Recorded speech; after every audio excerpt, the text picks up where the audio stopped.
Just then, the doorbell rang. "Oh, good Lord, they're here," said Aunt Petunia frantically. And a moment later, Dudley's best friend, Piers Polkiss, walked in with his mother.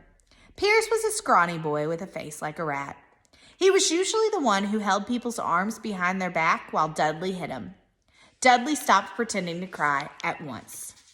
Half an hour later, Harry, who couldn't believe his luck, was sitting in the back of the Dursleys' car with Piers and Dursley on the way to the zoo for the first time in his life. His aunt and uncle hadn't been able to think of anything else to do with him.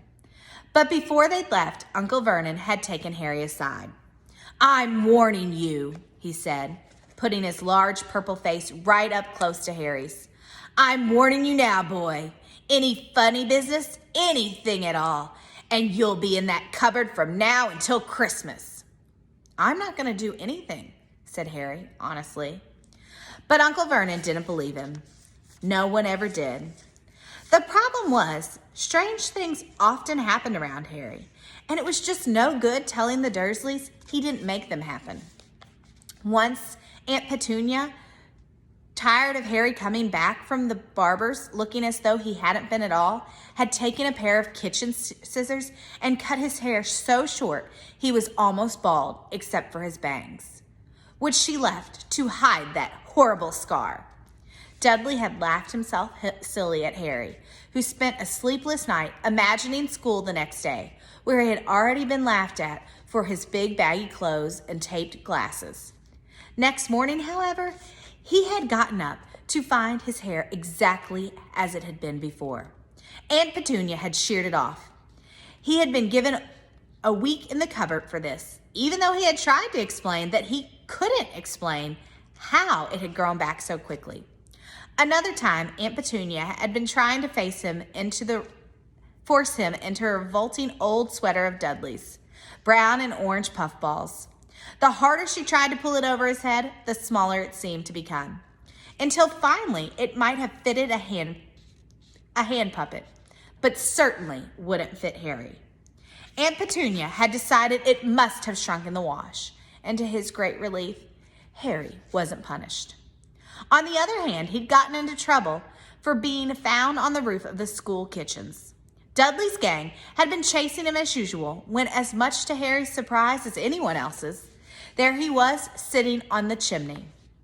The Dursleys had received a very angry letter from Harry's headmistress telling them Harry had been climbing school buildings. But all he tried to do, as he shouted at Uncle Vernon through the locked door of his cupboard, was jump behind the big trash cans outside the kitchen door. Harry supposed that the wind must have caught him in mid-jump. But today, nothing was going to go wrong. It was even worth being with Dudley and Piers to spend the day somewhere that wasn't school, his cupboard, or Miss Figg's cabbage-smelling living room. While he drove, Uncle Vernon complained to Aunt Petunia. He liked to complain about things. People at work, Harry, the council, Harry, the bank, and Harry were just a few of his favorite subjects. This morning, it was motorcycles. Moving along like maniacs, the young hoodlums," he said as a motorcycle overtook him. "I had a dream about a motorcycle," said Harry, remembering suddenly. "It was flying." Uncle Vernon nearly crashed in the car in front. He turned right around in his seat and yelled at Harry, his face like a gigantic beet with a mustache. "Motorcycles don't fly!" Dudley and Piers snickered. "I know they don't," said Harry. "It was only a dream." But he wished he hadn't said anything. If there was one thing the Dursleys hated even more than him asking questions, it was talking about anything acting in a way it shouldn't, no matter if it was in a dream or even the cartoons. They seemed to think he might get dangerous ideas. It was a very sunny Saturday, and the zoo was crowded with families. The Dursleys brought Dudley and Piers large chocolate ice cream to the entrance, and then, because the smiling lady in the van had asked Harry what he wanted before they could hurry him away, they bought him a cheap lemon ice pop. It wasn't bad either. Harry thought, licking it as they watched a gorilla scratching its head, who looked remarkably like Dudley, except that it wasn't blonde. Harry had the best morning he'd had in a long time. He was careful to walk a little way apart from the Dursleys so that Dudley and Piers, who were starting to get bored with the animals at lunchtime, wouldn't fall back into their favorite hobby of hitting him. They ate at the zoo restaurant, and when Dudley had a tantrum because his Knickerbocker Glory didn't have enough ice cream on top, Uncle Vernon bought him another one, and Harry was allowed to finish the first. Harry felt afterwards that he should have known it was all too good to last. After lunch, they went to the reptile house. It was cool and dark in there, with lit windows all along the walls. Behind the glass, all sorts of lizards and snakes were crawling and slithering over bits of wood and stone. Dudley and Piers wanted to see a huge poisonous cobra and thick man-crushing pythons. Dudley quickly found the largest snake in the place. It could have wrapped his body twice around Uncle Vernon's car and crushed it into a trash can. But at that moment, it didn't look in the mood. In fact, it was fast asleep. Dudley stood with his nose pressed against the glass, staring at the glistening brown coils. "Make it move," he whined at his father. Uncle Vernon tapped on the glass, but the snake didn't budge. "Do it again," Dudley ordered. Uncle Vernon rapped the glass smartly with his knuckles, but the snake just snoozed on. "This is boring," Dudley moaned. He shuffled away. Harry moved in front of the tank and looked intently at the snake. He wouldn't have been surprised if it had died of boredom itself. No company except stupid people drumming their fingers on the glass, trying to disturb it all day long. It was worse than having a cupboard as a bedroom, where the only visitor was Aunt Petunia hammering on the door to wake you up. At least he got to visit the rest of the house. The snake suddenly opened its beady eyes. Slowly, very slowly, it raised its head until its eyes were on the level of Harry's. It winked. Harry stared. Then he looked quickly around to see if anyone was watching. They weren't. He looked back at the snake and winked too.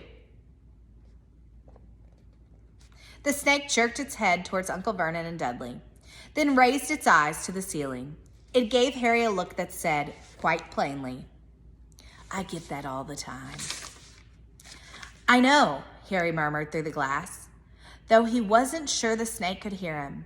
"It must be really annoying." The snake nodded vigorously. "Where do you come from anyway?" Harry asked. The snake jabbed its tail at a little sign next to the glass. Harry peered at it. "Boa constrictor, Brazil." "Was it nice there?" The boa constrictor jabbed its tail at the sign again, and Harry read on. "This specimen was bred in the zoo." "Oh, I see. So you've never been to Brazil?" As the snake shook its head, a deafening sound behind Harry made both of them jump. "Dudley! Mr. Dursley! Come and look at the snake! You won't believe what it's doing!" Dudley came waddling towards them as fast as he could. "Out of the way, you!" he said, punching Harry in the ribs. Caught by surprise, Harry fell hard on the concrete floor. What came next happened so fast, no one saw it happen. 1 second, Piers and Dudley were leaning right up close to the glass.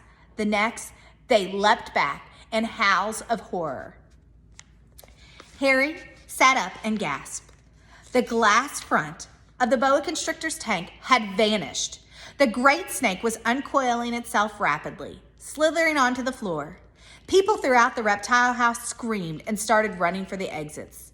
As the snake slid swiftly past Harry, Harry could have sworn a low hissing sound said, "Brazil, here I come. Thanks, amigo." The keeper of the reptile house was in shock. "But the glass," he kept saying. "Where did the glass go?" The zoo director himself made Aunt Petunia a cup of strong, sweet tea while he apologized over and over again. Piers and Dudley could only gibber. As far as Harry had seen, the snake hadn't done anything except snap playfully at their heels as it passed. But by the time they were all back in Uncle Vernon's car, Dudley was telling them how it had nearly bitten his leg off, and while Piers was swearing, it had tried to squeeze him to death. But worst of all, for Harry at least, was Piers calming down enough to say, "Harry was talking to it. Weren't you, Harry?" Uncle Vernon waited until Piers was safely out of the house before starting on Harry. He was so angry he could hardly speak. He managed to say, "Go!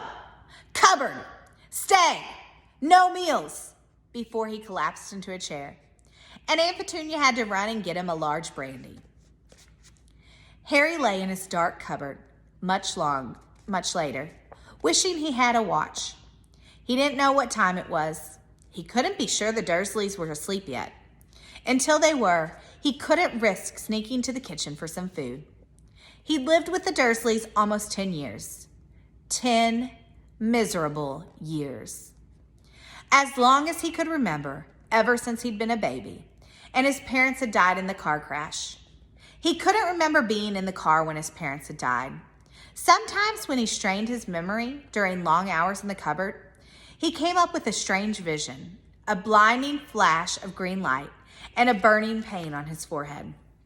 This, he supposed, was the crash, though he couldn't imagine where all the green light had come from.